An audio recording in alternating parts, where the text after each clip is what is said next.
Bonsoir à tous, bienvenue sur ATV Guadeloupe dans Question Directe. Notre invité ce soir, Rosan Rosuel, bonsoir. Bonsoir. Vous êtes l'homme fort des abîmes, conseiller départemental, conseiller municipal, vice-président de Cap Excellence, bientôt député. En tout cas, bientôt, ce sera être candidat à la candidature pour ces élections législatives au niveau de la FRAP. Vous le savez très bien, le 27 de ce mois, la FRAP va se mobiliser en grand nombre pour élire son candidat. Je fais partie de ces 2 ou 3 candidats potentiels qui peuvent être, en tout cas, qui peuvent avoir l'aval des militants. Je crois que Éric Jalton a expliqué à plusieurs reprises, il s'est exprimé là-dessus. Il a porté sa préférence sur ma candidature pour au moins 2 raisons. Je crois que la première raison, c'est qu'il a reconnu que j'étais un homme de proximité, j'étais très proche de la population, j'essayais de répondre au maximum aux demandes de cette population abémienne en particulier, mais aussi et surtout parce que j'ai eu l'occasion de le représenter au niveau national pour aller défendre le projet de rénovation urbaine. Vous n'êtes pas sans savoir que nous avons un projet d'une grande envergure qui fait près de 500 millions d'euros. Et j'ai dû me rendre à plusieurs reprises à Paris pour négocier avec les différents ministères. Et pas plus tard que la semaine dernière, j'ai rencontré plusieurs maires qui portent des projets de rénovation urbaine, puisque nous sommes en train de négocier l'acte 2 de la rénovation urbaine. Donc ça veut dire que c'est vraiment un travail que nous faisons au niveau national. Et pour cela, vous défendez votre candidature qui sera annoncée samedi par les militants de la FRAP. Est-ce que les dés ne sont pas pipés tout de même dans une primaire où le député sortant annonce déjà sa candidature? C'est un manque de respect aussi pour les autres candidats. Je pense que ce qui serait surprenant, c'est que le député sortant, Éric Jalton, ne s'exprime pas sur une candidature éventuelle. Je veux dire, il est quand même le président de la FRAP, il doit donner une orientation, montrer le chemin, c'est ça qu'il a fait.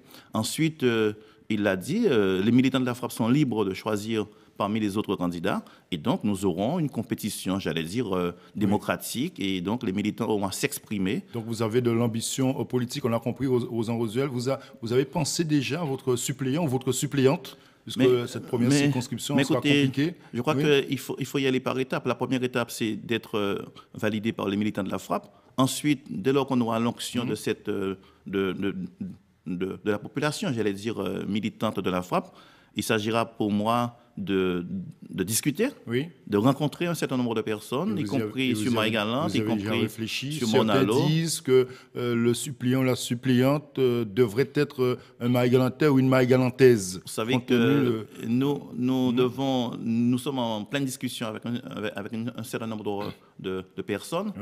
Je ne peux pas avancer actuellement de nom, vous pouvez l'imaginer, nous sommes à 1 an des élections législatives. Mais la discussion est en cours avec l'ensemble des acteurs de la circonscription, y compris à Marie-Galante, mais aussi Mornalo et Pointe-à-Pitre. Par exemple, Marie Zetzol serait une bonne suppléante? Marie Zetzol peut être tout à fait une bonne suppléante à côté de moi, mais cela étant, je veux dire, aujourd'hui, la question ne se pose pas aujourd'hui. La question qui se pose, c'est tout d'abord la désignation par les militants de la FRAP de leur candidat, et ensuite que ce candidat aille discuter, aille rencontrer, j'allais dire, les hommes et les femmes politiques de la circonscription pour envisager cette suppléance et pour, bien sûr, envisager la victoire de ces élections législatives. Vous êtes également conseiller départemental chargé du sport, conseiller départemental. Quelle vision avez-vous aujourd'hui de la politique sportive en Guadeloupe? Il y a des choses à changer selon vous? En tout cas, nous avons commencé à changer pas mal de choses.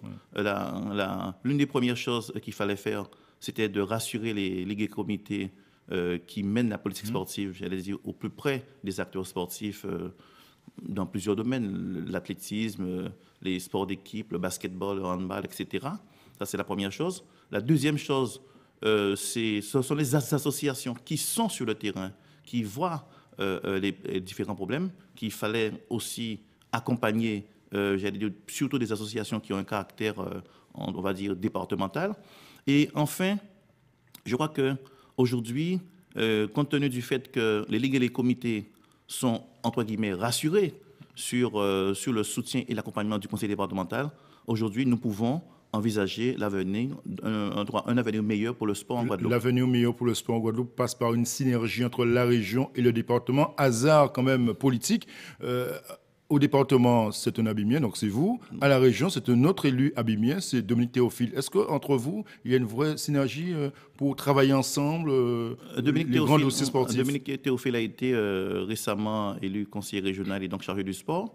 Nous nous sommes déjà rencontrés de façon très informelle, mais il est bien entendu qu'on peut difficilement imaginer qu'il n'y ait pas un contact régulier entre nous, surtout sur les grosses manifestations comme le meeting du 1er mai, comme des grosses manifestations où le département et la région doivent travailler ensemble. Je crois que l'idée aujourd'hui, c'est que les deux collectivités doivent travailler ensemble dans beaucoup de domaines, y compris dans le domaine sportif. Et donc, j'aurai plaisir à rencontrer Dominique Théophile et bien sûr à travailler avec lui dans ce sens pour l'intérêt du sport de la Guadeloupe. Sur l'événement sportif qui arrive, la Coupe Davis, le département n'est pas partie prenante, mais est-ce que vous accompagnez la Ligue d'Escrits, la Ligue de tennis plutôt? Nous ne sommes pas partie prenante, j'allais dire, sur le plan financier par rapport à l'événement, mais nous sommes au cœur de la Coupe Davis. Pourquoi? Parce que nous sommes à côté de la Ligue, nous accompagnons la Ligue.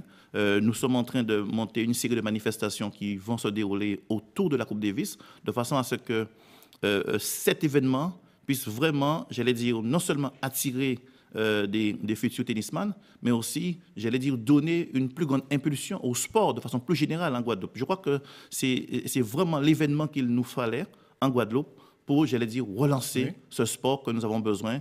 Et vous savez, lorsque vous regardez la situation sociale de la Guadeloupe, lorsque vous regardez, par exemple, comment la famille fonctionne, comment l'école fonctionne, je pense que le sport fait partie de ces instances de socialisation capables de résoudre un certain nombre de problèmes, en particulier ceux qui souffrent beaucoup de la Guadeloupe. Ozan Rozuel, je vais être provocateur ce soir. Vous êtes le prochain maire des Abîmes? Non, pas du tout. Non, pas du tout. Nous avons un très bon maire en la personne d'Éric Jalton. Vous avez un mentor, Éric Jalton. Il est votre leader. C'est mon leader. C'est mon leader. Je n'ai rien à cacher. C'est mon leader. Il n'y a pas de souci à ce niveau-là. On s'entend très bien. Aujourd'hui, nous développons les abîmes. Vous avez remarqué que sur l'ensemble des abîmes, ce sont des chantiers immenses. Mais vous n'avez pas répondu à la question. Non, je n'ai pas cette ambition d'être maire des abîmes. Par contre, si vous me parlez de l'ambition pour développer les abîmes, pour développer la Guadeloupe. Quand vous avez l'ambition d'être député, alors bien sûr, député maire aussi, ça va avec. Hein. Non, mais vous avez remarqué que la loi empêchait à un député d'être maire également. Entre-temps, ça vous a changé. Non, pas du tout. Ce qui est important aujourd'hui, c'est de développer les abîmes, de développer la Guadeloupe. Et bien sûr, nous avons besoin d'occuper les fonctions importantes, comme la députation, vous l'avez dit. Et effectivement, je vais à ce combat si les militants me choisissent. Donc vous avez quelques jours pour convaincre les militants, jusqu'à samedi, oui?